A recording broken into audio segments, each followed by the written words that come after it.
Je représente le comité varois, le comité du 83. Alors hier, nous avons eu des actions. On était devant 6 établissements le matin rassemblés, professeurs, parents, ensemble. Moi je suis à la fois professeur, à la fois parent, donc je suis concerné. Alors pourquoi est-ce qu'on était rassemblés? Et après on a convergé devant la DSDN. Devant la DSDN, on n'a même pas demandé une audience au DAZEN parce qu'on en a marre de le voir, il nous répond à chaque fois la même chose. Dans le Var, dans le collège, depuis 2017, on a perdu 90 classes dans 38 collèges. On est à 30 de partout. L'année prochaine, mon gamin, il sera 30 dans sa classe. Ma fille en lycée, elle sera 35. C'est la même chose de partout. On en a marre. Et que nous dit le DAZEN? Il nous dit, j'ai une petite marge de réserve. Je verrai, je la répartirai équitablement, peut-être pour vous ou peut-être pour vous, ça dépend là où ça sera le pire. Ça, on ne veut plus l'entendre.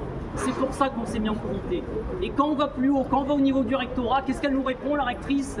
La même chose. Elle nous dit d'accord, les écoles, il manque du personnel, il manque des classes. Pour atteindre juste la moyenne nationale d'effectifs par classe dans le premier degré, dans le Var, il nous faudrait ouvrir 266 classes. Fort de ce constat, elle nous dit mais c'est pas grave, ces moyens on va les prendre aux autres. Non, on n'est pas là pour ça. On n'est pas là pour prendre des moyens dans d'autres départements pour les amener chez nous. C'est pour ça qu'on s'est constitué en comité, c'est pour ça qu'on est fiers de l'être et qu'on est ici pour le dire. Alors on continue les actions entre nous, entre parents, enseignants. Je pense que ça fait peur. Hier le DAZEN il est sorti de la DSDN, il est passé devant nous, il n'est même pas venu nous dire bonjour.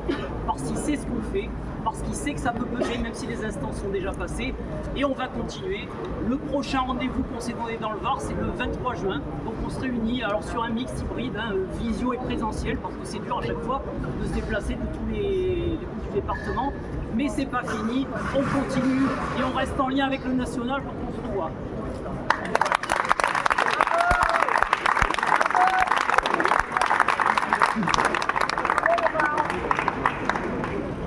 Donc je suis Laurence Lecoupe, directrice d'une école à Paris, et mon collègue Patrice Nguyen est directeur à Paris aussi.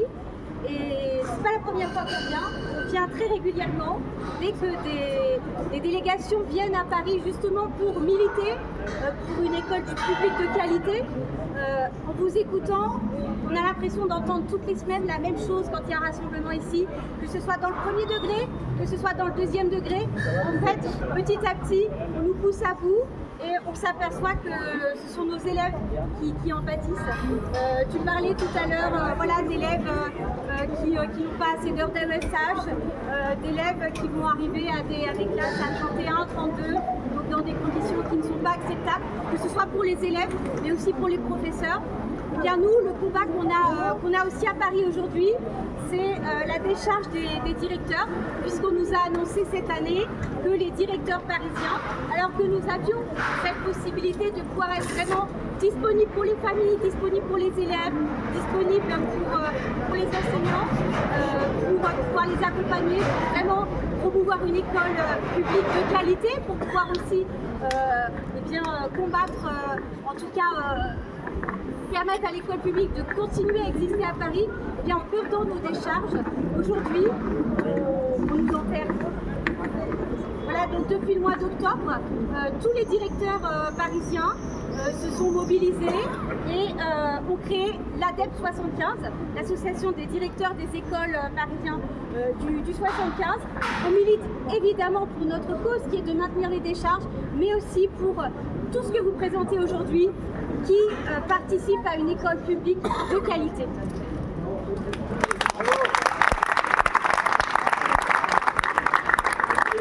Je suis directeur dans le 12e arrondissement.